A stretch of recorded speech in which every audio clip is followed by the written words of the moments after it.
Rekan-rekan, selamat malam untuk wilayah Indonesia ya. Uh, saat ini saya akan coba menjelaskan atau membahas masalah PCB atau trip joint cut mesin Cina ya, atau di sini rekan-rekan biasa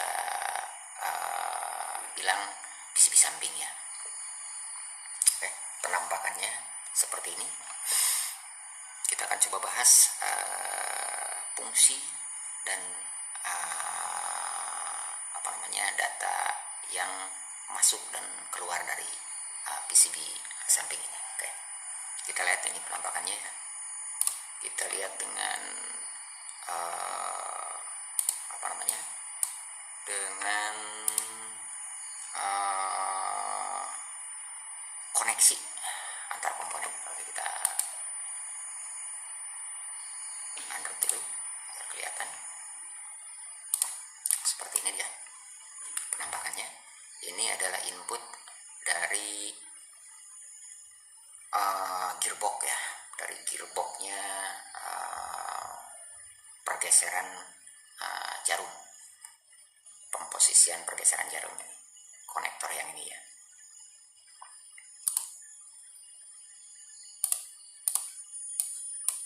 Konektor yang ini dia masuk ke PCB sensor benang atau thread cut di kepala mesinnya ya.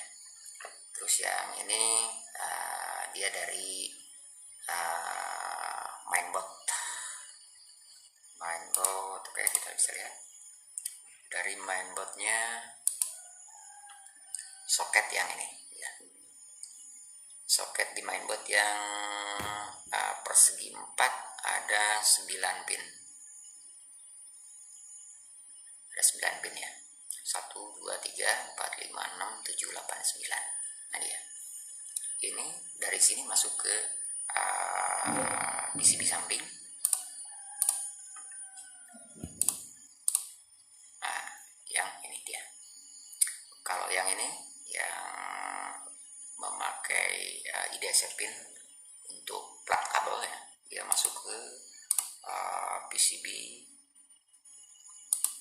atau thread sensor atau PCB kepala istilahnya di Indonesia. Nah ini dia, kesini dia masuk gitu.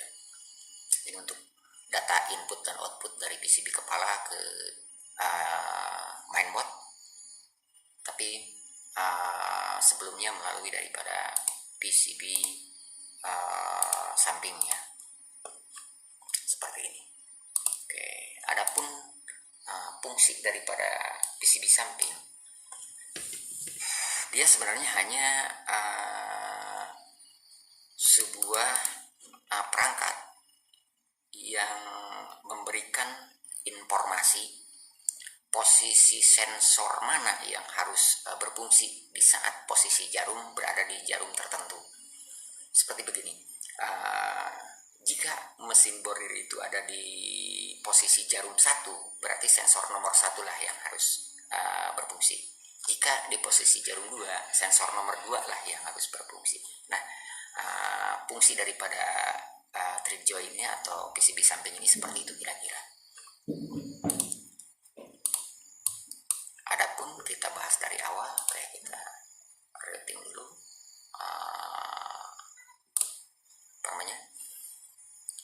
koneksinya biar rapi. Ini gambar nyata daripada bentuk PCB-nya ya. Jadi bisa kita lihat sudah menjadi jalur yang tertata rapi. Kalau rekan-rekan mau langsung dibikin sebuah PCB itu tinggal di print atau diberikan ke perusahaan yang punya perangkat untuk pembuatan PCB ya. Nah, seperti itu kira-kira. Oke, kita akan jelaskan dari soket pertama ya, yang 1, 2, 3, 4, 5, 6 pin. Soket 6 pin ini dia itu tadi seperti saya jelaskan bahwa terkoneksi ke gearbox, juga ke mainboard mesin dahal ya, seperti ini kira-kira.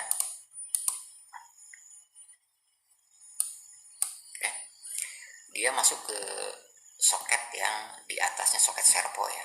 Nah, seperti inilah. Mungkin rekan-rekan udah paham lah ya. Soket yang mana?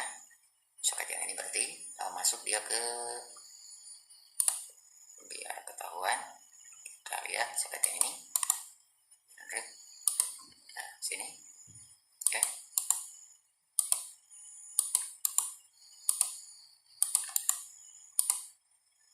Nah, seperti ini dia. Ada 1, 2, 3, 4 yang masuk ke konektor ini. Oke. Selanjutnya lebih rincinya nanti saya bahas di bagian mainboard ya. Oke, dari sini masuk ke apa namanya,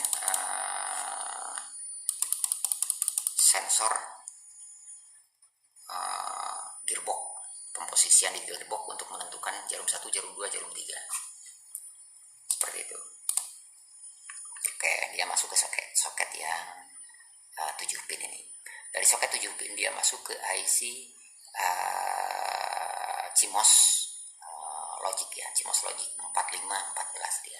Fungsi daripada IC CMOS Logic ini, dia akan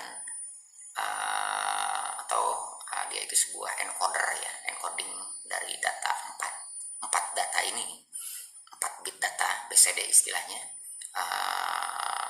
dengan berbagai kombinasi data nantinya dia akan merubah menjadi data atau 16 data output ya.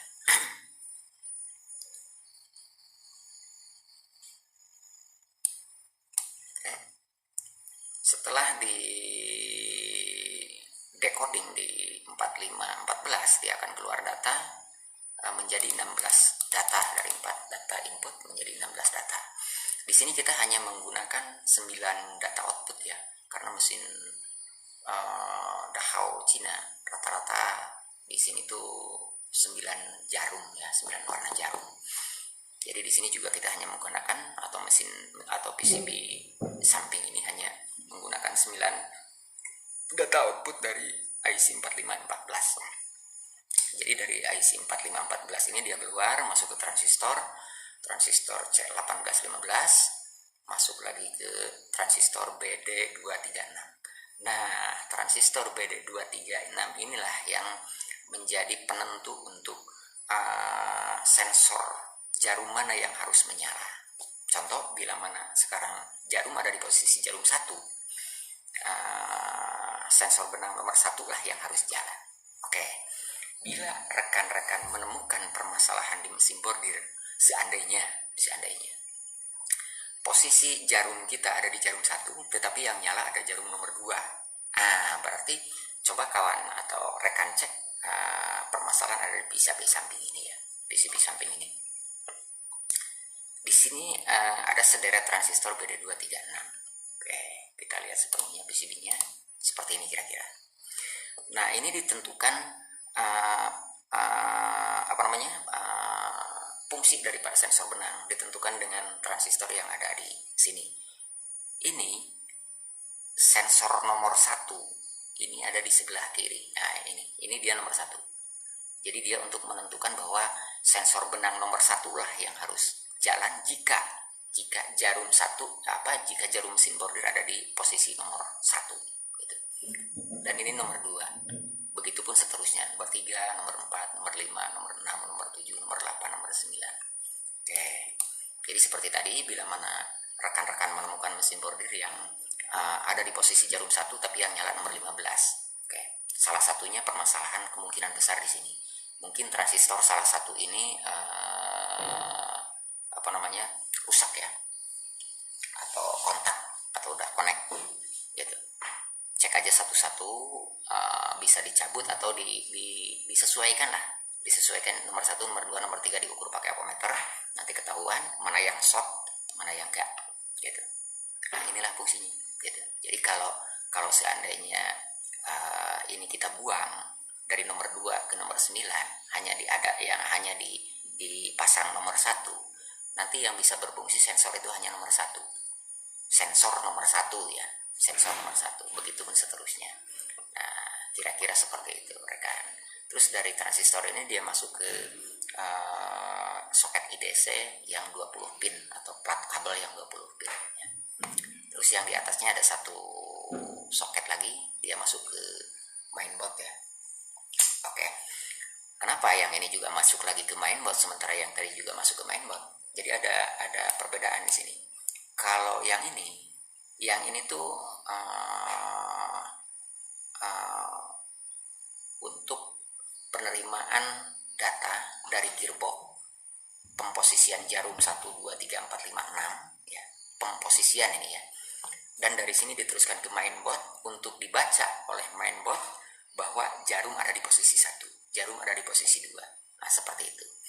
Nah, adapun fungsi pokok daripada PCB samping ini sebenarnya bukan untuk menentukan posisi jarum 1, 2, 3, 4, tetapi untuk menentukan sensor mana yang harus aktif di saat kita ada di posisi jarum tertentu. Contoh, jika ada di posisi jarum 1, berarti sensor nomor 1 lah yang harus jalan. Nah, inilah PCB samping fungsinya.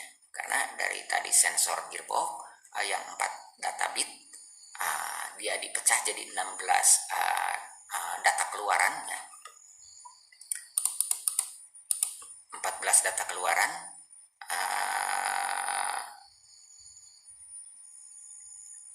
cuman yang kita gunakan tadi seperti yang saya jelaskan bahwa hanya 9 output keluaran ya, karena 9 jarum atau 9. Begitupun kalau memang mesinnya ada 12 jarum atau 12 warna atau 16 warna, ini maksimalnya 16 warna ya untuk IC 4514 gitu. Jadi sama juga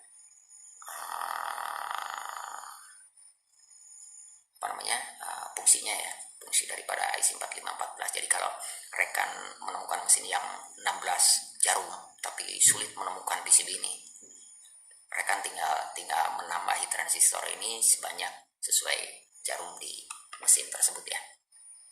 Oke. Terus konektor yang ini dari mainboard, dia ini perintah untuk menentukan kapan solenoid bisa berfungsi. Tetapi untuk urusan solenoid tidak melalui perangkat atau komponen yang ada di PCB samping ini ya. Jadi kalau ada masalah jumping solenoid itu bukan dari PCB samping ini, karena dari PCB dari mainboard ya seperti ini, dia langsung masuk ke masuk ke konektor yang 20 pin ini ya. Nah, ini dia. Jadi langsung ke PCB kepalanya di mesin bordir. Dari mainboard masuk ke PCB kepala, nggak melewati komponen yang ada di PCB samping ini ya. PCB samping ini hanya khusus untuk menentukan posisi sensor yang mana yang harus berfungsi di saat posisi jarum tertentu. Nah, kira-kira mungkin seperti itu penjelasan singkat rekan-rekan. Jadi rekan-rekan bila mana menemukan masalah, paling juga masalahnya seperti tadi, bila mana sensor jarum 1 nyala, bisa jika kita ada di posisi jarum 1 tapi sensor jarum 3 yang nyala, ceklah transistor yang ada di sini. Atau jika ada di posisi jarum 1 tetapi sensor jarum 1 nggak nyala, nggak ada satupun sensor jarum yang nyala, cek juga transistor ini gitu. Hanya khusus untuk memposisikan posisi sensor mana yang harus aktif. Inilah PCB samping, kira-kira seperti itu. Ini dia. Jadi sebaiknya bila ada masalah seperti itu nggak perlu dulu untuk penggantian, tapi lakukan pengecekan. Ini bisa dicek dengan transistor, dengan avometer ya. Minimal disamakan transistor 1, transistor 2, transistor 3, transistor 4. Disamakan aja. Nanti ada yang sedikit perbedaan, rekan cabut untuk diganti. Seperti itu. Oke, sementara mungkin penjelasan singkat tentang PCB samping seperti itu, dan kaitan datanya mungkin kita akan bahas di video-video selanjutnya untuk seperti apa data input tadi yang disebut BCD, kenapa bisa membuat fungsi daripada pemposisian jarum, kenapa bisa berfungsi untuk bisa menentukan sensor posisi jarum yang mana yang harus berfungsi. Nanti di video selanjutnya mungkin kita akan bahas. Begitulah penjelasan sementara. Jangan lupa subscribe, like, share. Itu penting untuk agar saya bisa terus coba bongkar satu persatu masalah-masalah yang ada di mesin bordir secara mekanik atau elektronik ya. Adapun bila mana ada sebuah pertanyaan, silakan di kolom komentar rekan berikan pertanyaan. Oke.